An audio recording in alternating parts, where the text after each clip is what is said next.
गंगा के समीप श्राद्ध, जप, दान तथा तर्पण का महात्म्य।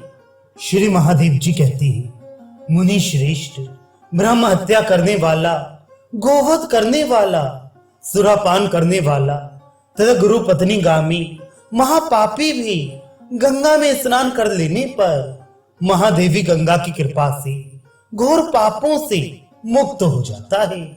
श्रेष्ठ भक्ति से हीन मनुष्य भी बिना मंत्र आदि के ही ज्ञान पूर्वक अथवा अज्ञान पूर्वक मात्र एक बार गंगा स्नान करके मुक्त हो जाता है।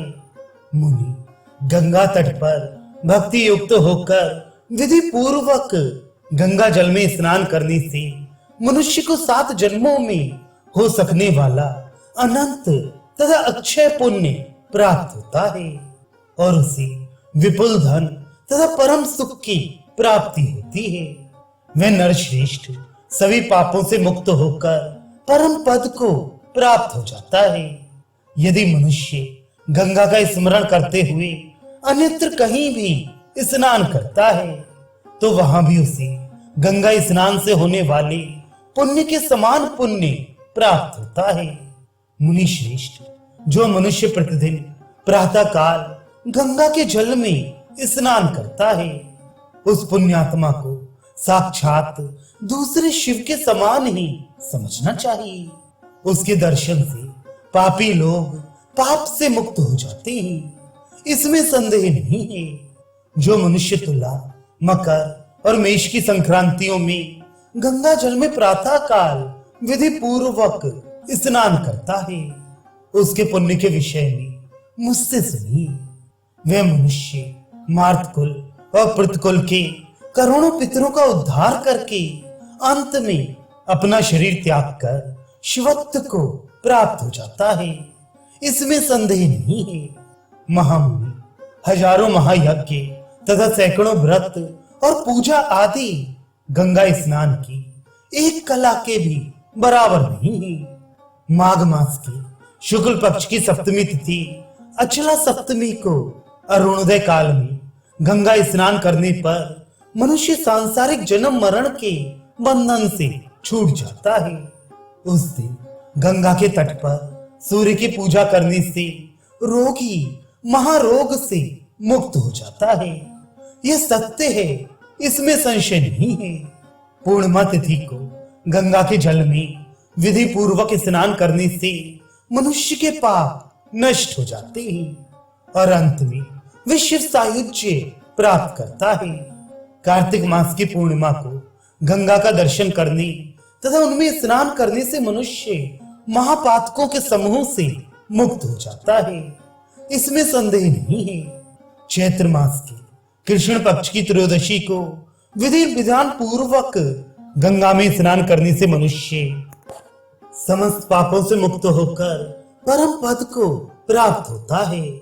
मुनि श्रेष्ठ, आरोग्य, अतुलनीय ऐश्वर्य तथा अन्य जो भी मनोवांछित रहता है वह सब गंगा की कृपा से प्राप्त हो जाता है। महामती, इसके अतिरिक्त किसी भी दिन गंगा स्नान करने से मनुष्य सभी पापों से छूट जाता है और परम पद प्राप्त करता है। जो लोग एकाग्र चित्त होकर गंगा में पितरों का तर्पण करते हैं उनके पितर निर्विकार ब्रह्मलोक पहुंच जाते हैं। गंगा जल उपलब्ध रहने पर उसे छोड़कर अन्य जल से पितरों का तर्पण नहीं करना चाहिए। यदि कोई अज्ञानवश ऐसा करता है तो वह प्रायश्चित का भागी होता है। जो समाहित होकर गंगा में पितरों का तर्पण करता है उसे ही पुत्र कहा जाता है, अन्य को पुत्र नहीं कहा जाता। मनुष्य को अपने पितरों की तृप्ति के लिए गंगा तीर्थ में जाकर श्राद्ध तथा तर्पण करना चाहिए, अन्यथा वह नरकगामी होता है। गंगा को उद्देश्य करके जाते हुए मनुष्य को देखकर श्राद्ध भोग की इच्छा रखने वाले उसके पितर प्रसन्न होकर हंसने तथा नाचने लगते हैं। मुनि, श्राद्ध न करने के कारण पितर निराश होकर लौट जाते हैं। अतः यदि मनुष्य अपने पितरों का श्राद्ध नहीं करता है तो वह नरक में पड़ता है। गंगा के जल में पकाया हुआ अन्न देवताओं को भी दुर्लभ है। उस अन्न से श्राद्ध किए जाने पर पितरों को संतृप्ति होती है। जिसके पितर संतुष्ट रहते हैं उसका जन्म सार्थक है, और जिसके पितर कुपित रहते हैं उसका जीवन निरर्थक है। पितरों के रुष्ट रहने पर मनुष्यों को धर्म की प्राप्ति नहीं होती, अतः पितरों को भली भांति तृप्त करके ही धार्मिक कृत्य करना चाहिए। चंद्र अथवा सूर्य ग्रहण के अवसर पर यदि भाग्य से गंगा का सानिध्य प्राप्त होता है तो उस समय गंगा में स्नान करके विधि विधान पूर्वक पितर श्राद्ध करना चाहिए। वे श्रेष्ठ श्राद्ध अक्षय पितरों को तृप्त करने वाला 100 गंगा श्राद्धों के समान और मोक्ष पद प्रदान करने वाला होता है। उस समय पुरस्चरण करने से मनुष्य मंत्रों को सिद्ध कर लेता है, वह असाध्य कार्यों को भी संपन्न कर देता है और स्वयं शिव तुल्य हो जाता है। पुरस्चरण कर रहे मनुष्य को किसी दूसरे अधिकारी पुरुष से अपने पितरों का श्राद्ध करा लेना चाहिए, किंतु अज्ञानवश उसे अपने पितरों को कभी श्राद्ध से वंचित नहीं करना चाहिए। अक्षय कही जाने वाली तथा युगादि तिथियों पर गंगा के जल में स्नान करके श्राद्ध तथा दान आदि से पितरों को संतृप्त करने से मनुष्य पुनर्जन्म का भागी नहीं होता। उत्तम साधक गंगा में पुरस्चरण करके पाप से रहित होकर मंत्र सिद्ध तथा महाज्ञानी हो जाता है। मुनि श्रेष्ठ गंगा के सानिध्य में किए गए दान, ध्यान, जप, होम, पूजन तथा श्राद्ध तर्पण आदि महान पुण्य कारक कहे गए हैं। भूलकर भी मनुष्य को गंगा में मलमूत्र का त्याग नहीं करना चाहिए। गंगा में मलमूत्र का विसर्जन करने वाला व्यक्ति 14 इंद्रों के भोग काल तक नरक में वास करता है। पुण्यात्मा व्यक्ति को चाहिए कि असत्य भाषण तथा लोभ का त्याग करके पर निंदा और परद्रोह आदि पापों से रहित हो जाए।